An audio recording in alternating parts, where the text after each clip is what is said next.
ప్రియులారా, ప్రార్థన చేసుకుందాం. పరిశుద్ధుడా, మీకే స్తుతులు స్తోత్రాలు చెల్లిస్తూ ఉన్నాం. ఈ ప్రాతకాల ఆరాధనలో తండ్రి, మీ సన్నిధి నిత్యము మాతో ఉంచండి. ఆరాధన అంతటలో మహిమ ఘనత ప్రభావాలు మీకు ఆరోపిస్తూ యేసు ప్రభు వారి పరిశుద్ధ నామమున వేడుకొనుచున్నాము తండ్రి. ఆమేన్.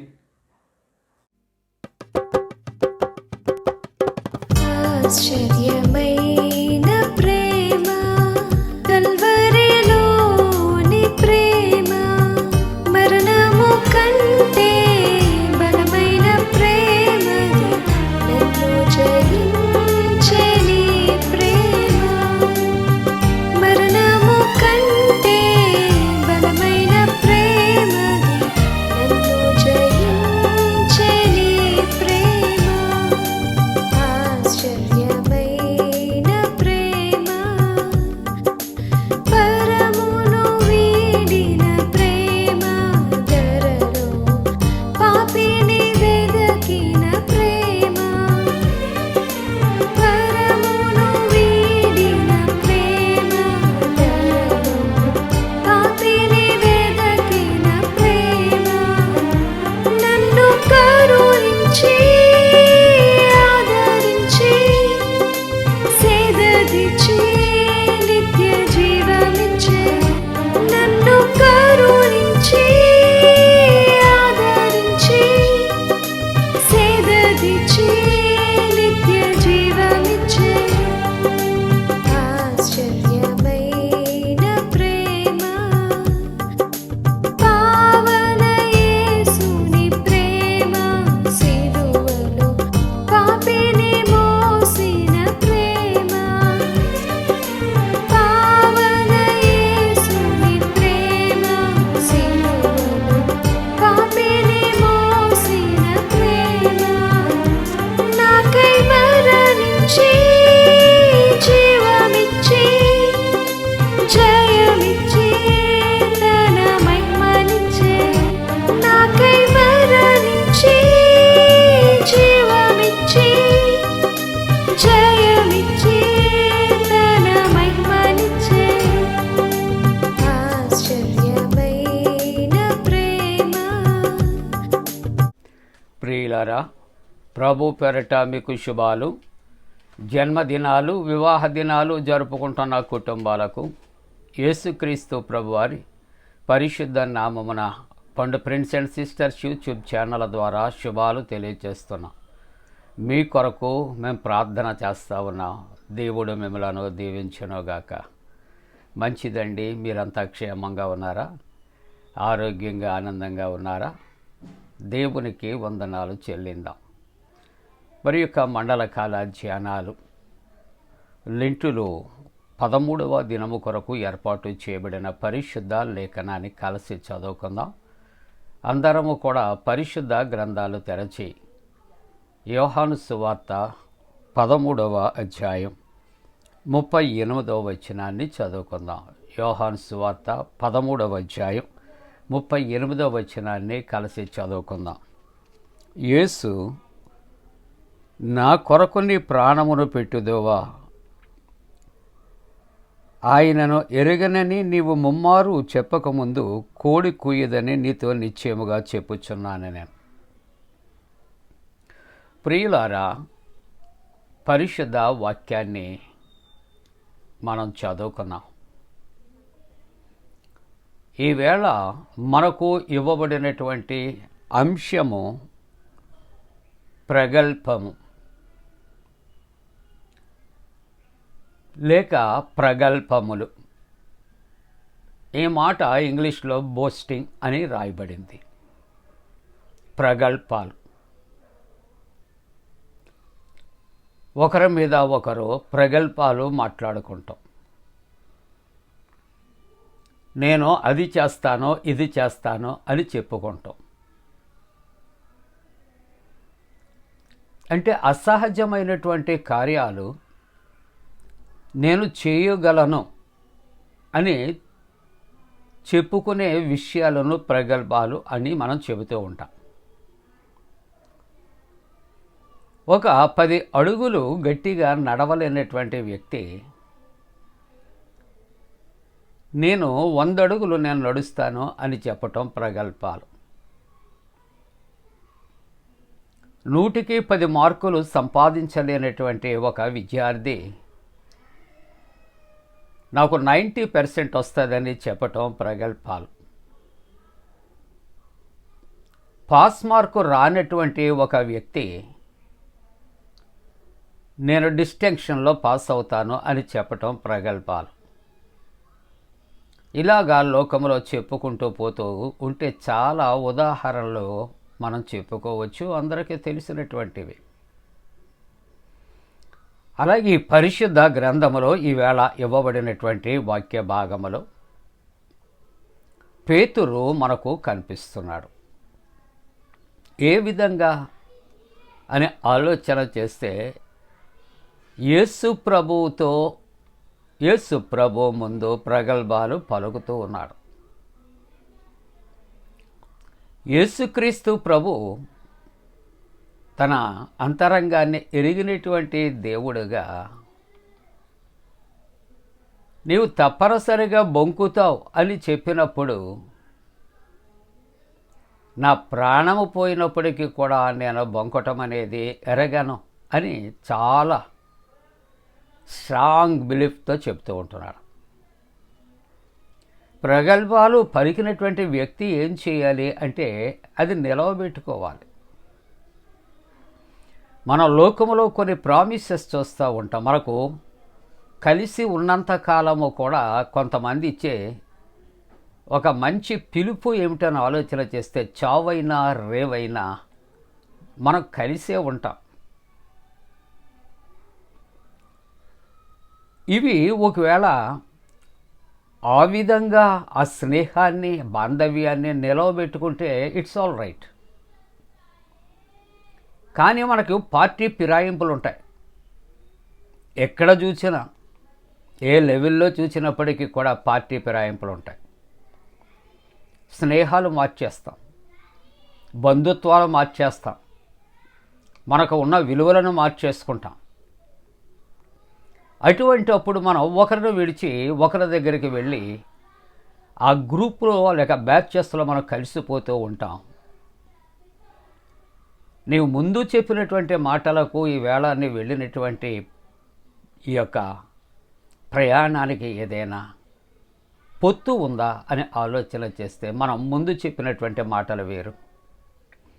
ఇక్కడ ఏమీ కూడా లాభం లేదు అనుకునేటప్పుడు ఎన్ని మాటలు చెప్పిన ఇవన్నీ విడిచి మరొక చోటకి జంప్ చేయటం మానవునికి సహజం. ప్రియమైనటువంటి వారలారా, ఒకవేళ బహుశా ఎవల్యూషన్ థియరీలో మానవుడు కోతు నుండి వచ్చాడు అని డార్విన్ చెప్పటంలో ఉన్నటువంటి సత్యము ఒకవేళ ఇదేమో. అలాగనే మానవుడు కోతు నుండి రాలేదు బైబిల్ ప్రకారం. కానీ ఈ యొక్క పనితీరును బట్టి, మనస్తత్వాలను బట్టి ఆ ఉద్దేశ్యాలు ప్రస్ఫుటంగా ఒకవేళ తెలియచేయబడుతున్నాయేమో. ప్రియులారా, ఈ దేవుని యొక్క వాక్యములో మనము 139వ సంకీర్తన 1వ వచనంలో చూస్తున్నప్పుడు పేతురు మనస్తత్వం ఏమిటో దేవుడికి తెలుసు, ఏం చేయబోతున్నాడో దేవుడికి తెలుసు. ఒకవేళ పేతురుకి తెలియదేమో, కానీ దేవుడికి పేతురు మనస్తత్వమే కాదు, మన అందరి మనస్తత్వాలు ఎరిగిన దేవుడు, మన జీవితాలు ఎరిగిన దేవుడు. అందుకని 139వ ఈ యొక్క సంకీర్తన 1వ అధ్యాయము 1వ వచనం, 139వ సంకీర్తన 1వ వచనం నుండి కొన్ని వచనాలు చూస్తే, యెహోవా నీవు నన్ను పరిశీలించి తెలుసుకొని ఉన్నావు, నేను కూర్చుండుట నేను లేచుట నీకు తెలియను, నాకు తలంపు పుట్టక మునిపే నీవు నా మనస్సు గ్రహించుచున్నావు. అలాగనే సామెతల గ్రంథం 21వ అధ్యాయం 2వ వచనములో యెహోవా హృదయములను పరిశీలన చేయవాడు. కాబట్టి మనకు తలంపు పుట్టక మునిపే మన యొక్క ఆలోచనలు ఎరిగినటువంటి దేవుడు, హృదయాంతరంగాలు పరిశోధించే దేవుడు, ఆయనకు మరుగై ఉన్నది ఏదీ లేదు. పేతురు ఏం చెప్పదలుచుకున్నాడో దేవునికి తెలుసు. కానీ పేతురు అంటూ ఉన్నాడు, అయ్యా నీవైతే నన్ను మరి ఈ విధంగా నిన్ను ఎరగనని నేను బొంకుతానంటున్నావు, కానీ నీ కొరకు అవసరమైతే నా ప్రాణాన్నైనా ఇస్తానయ్యా. అటువంటి పరిస్థితుల్లో యెహోవా దేవుడు పేతురికి గుర్తు చేయటానికి ఒక నోరు లేని మూగజీవి కోడిని ఆయన మరి తన కొరకు అక్కడ నిలవబెడుతున్నట్లుగా చూస్తున్నాం. ప్రియులారా, మార్కు సువార్త 14:26 చూస్తే, అంతటా వారు కీర్తన పాడుచు ఒలీవ కొండకు వెళ్ళిరి. 27 చూస్తున్నప్పుడు యేసు వారిని చూచి ప్రభు ఆ శిష్యులతో అంటున్నటువంటి మాటలు, మీరు అందరూ కూడా అభ్యంతరపడతారు, గొర్రెలు కాపరిని కొట్టుదును, గొర్రెలు అవి చెదరిపోవును అని వ్రాయబడి ఉన్నది కదా. యేసు ప్రభు తన శిష్యులకు ఆయన చెబుతున్నటువంటి మాటలు వారు విని ఊరుకోలేదు, అందరూ కూడా వింటూ ఉన్నారు. కానీ పేతురు వెంటనే రెస్పాండ్ అయ్యి 29 అంటాడు, అందుకు పేతురు, అందరూ అభ్యంతరపడినా నేను అభ్యంతరపడను, అందరూ అభ్యంతరపడినా నేను అభ్యంతరపడను. 31 చూస్తే, అతడు మరి ఖండితముగా నేను నీతో కూడా చావవలసి వచ్చినను నిన్ను ఎరగనని చెప్పునని అక్కడట ఆయన అంటూ ఉంటుండగా మాటలు అందరూ వింటూ ఉన్నారట. యేసు ప్రభు వారి ఎదుట పేతురు గారి స్టేట్మెంట్స్ మనం చూస్తూ ఉంటున్నప్పుడు అందరూ అభ్యంతరపడవచ్చు, నేను అభ్యంతరపడను. రెండో స్టేట్మెంట్ మనం చూస్తూ ఉంటున్నప్పుడు, నేను నీతో కూడా చావవలసి వచ్చినను నిన్ను ఎరగనని నేను చెప్పను, రెండవ స్టేట్మెంట్. మూడవ స్టేట్మెంట్ 13:37 ఈవేళ, అందుకు పేతురు, ప్రభువా నేను ఎందుకు ఇప్పుడు నీ వెంట రాలేను, నీ కొరకున్న ప్రాణమును పెట్టుదును. 3 స్టేట్మెంట్స్ ఆయన ఇస్తూ ఉంటూ ఉన్నట్లుగా మనము చూస్తూ ఉంటాం. ఇవన్నీ కూడా జరిగితే మంచిదే, కానీ తన జీవితంలో ఈ 3 మాటల మీద తాను నిలవలేకపోయాడు. యేసు ప్రభు ఎదుట అతను చేసినది ఏమిటని ఆలోచన చేస్తే ప్రగల్భాలు మాట్లాడాడు, బోస్టింగ్ చేస్తున్నాడు, లేనిపోనిది చెబుతూ ఉంటూ ఉన్నాడు. అతడు తన మాట మీద ఏ విధంగా నిలవబడలేకపోయాడు, ప్రభువుకిచ్చిన మాట ఎందుకు నెరవేర్చలేకపోయాడు అని వాక్యానుసారముగా మనము దైవవాక్యాన్ని జ్ఞాపకం చేసుకుంటున్నప్పుడు లూకా సువార్త 22:54 వారు ఆయనను పట్టి ఈడ్చుకుని పోయి ప్రధాన యాజకుని ఇంటిలోనికి తీసుకుని పోయారు. పేతురు దూరము నుండి కూడా అక్కడట ఆయన వారి వెనుక వస్తూ ఉన్నాడు. 55 చూస్తూ ఉంటున్నప్పుడు, అంతటా కొందరు ఆ నడుము ముంగిట మంట వేసి చుట్టూ కూర్చుంటున్నప్పుడు పేతురు వారి మధ్యలో కూర్చున్నాడు. ఇక్కడ పేతురుకు ఎదురైనటువంటి 3 పర్యాయాలు, 3 ప్రశ్నలకు ఏం మాట చెబుతున్నాడో మనం ఒకసారి ఆలోచన చేస్తే, ఒక చిన్నది, ఆ మంట వెలుతురులో వీడు అతనితో కూడా ఉన్నాడు అని చెబుతున్నప్పుడు, మొదటిగా తన జవాబు చెబుతున్నాడు, అమ్మాయి నేను అతనిని ఎరగను. రెండవ పర్యాయం చూస్తూ ఉంటున్నప్పుడు మరి ఒకడు అతనిని చూచి నీవును వారిలో ఒకడవని చెప్పినప్పుడు నేను కాను అని చెప్పాను. మూడవది ఆలోచన చేస్తూ ఉంటూ ఉన్నప్పుడు అక్కడ ఒకడు నిజముగా వీడు అతనితో కూడా ఉండెను, వీడు గలిలీయుడని దృఢముగా చెబుతుంటున్నప్పుడు అంటున్నాడు, పోయి నీవు చెప్పినది నాకు తెలియదు, ఇంకనూ మాట్లాడుచుంటుండగా కోడి కూశాను. నీ కొరకు నా ప్రాణాన్ని ఇస్తాను, నేను నీ కొరకు నా ప్రాణాన్ని ఇస్తాను. నిన్ను ఎరగనని నేను చెప్పను, నేను అభ్యంతరపడాలి. ఈ 3 స్టేట్మెంట్స్ ఏమయ్యాయి అంటే తల్లకిందులైపోయాయి. అంటే దేవుని ఎదుట ప్రగల్భాలు పలికినటువంటి వ్యక్తి ఏమయ్యాడంటే తన జీవితంలో ఫెయిల్యూర్స్ అనేవి తాను చవిచూచినట్లుగా మనము చూస్తూ ఉంటున్నాం. ముగింపుగా ఇవాళ నిర్గమకాండములో 8వ అధ్యాయంలో 16వ వచనములో చూస్తే, అందుకు యెహోవా మోషేతో, నీవు నీ కర్ర చాపి ఈ దేశపు ధూళిని కొట్టుము, అది ఐగుప్తు దేశం అంతటను కూడా పేలు అగునని అహరోనుతో చెప్పుమనగా వారు అట్లు చేసిరి. యెహోవా దేవుడు మోషేతో చెప్తున్నాడు, ఏం చేయాలో అది నీవు అహరోనుతో చెప్పు. ఆ విధంగా అహరోను తన కర్రను పట్టుకొనిమని చెప్పి ఆ దేశపు ధూళిని కొట్టినప్పుడు పేలు మనుష్యుల మీద జంతువుల మీద ఉండేను.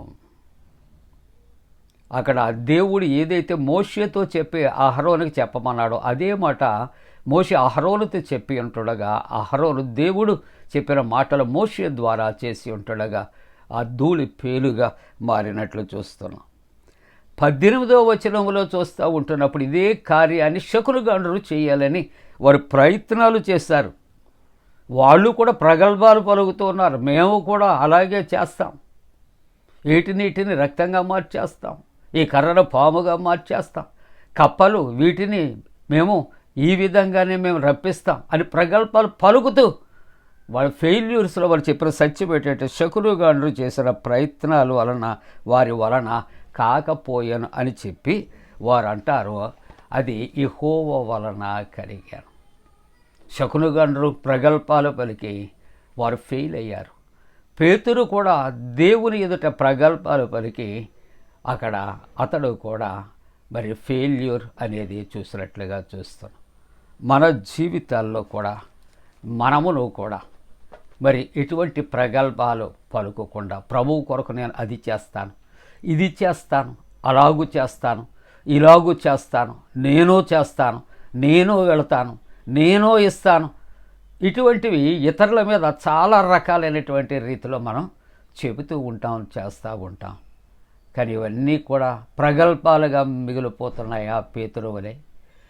లేకుంటే ప్రభువు కొరకు నిజమైన సమర్పణతో మరి నువ్వు తను పలికినప్పుడు అవి నిలబెట్టుకుంటాను నువ్వు ప్రయత్నం చేస్తావా? దేవుని ఎదుట ప్రగల్భాలు పలికే వారముగా కాదు, కానీ దేవుని కొరకు మనం చెప్పిన రీతిలో చేయగలిగిన వారముగా ఉండటానికి దేవుడు తన పరిశుద్ధాత్మకుడైన మన పెమ్మెండుగా కుమరించునుగాక. ఆమేన్. ప్రార్థన. దేవా, ఆశీర్వదించండి, ఈ వాక్యాన్ని దీవించండి.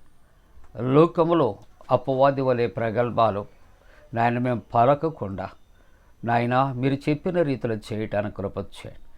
పరీక్షలు రాస్తున్న బిడ్డలు, రాయవలసిన బిడ్డలు జ్ఞాన వివేకాలు కలుగు చేసి చక్కగా వ్రాయించండి.